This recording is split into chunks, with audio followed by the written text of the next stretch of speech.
Hey guys, in this video, I'm going to show you how to change RedNote to English. So if you have it using a RedNote and it is in another language which you do not understand, don't worry, I'm going to show you how to fix this. So what you're going to do first, guys, is come here at the top left. You will see these three horizontal lines.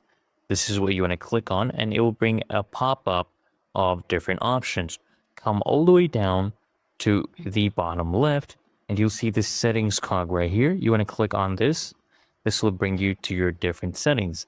What you're going to do now is again, click on this option, the second one with the settings cog.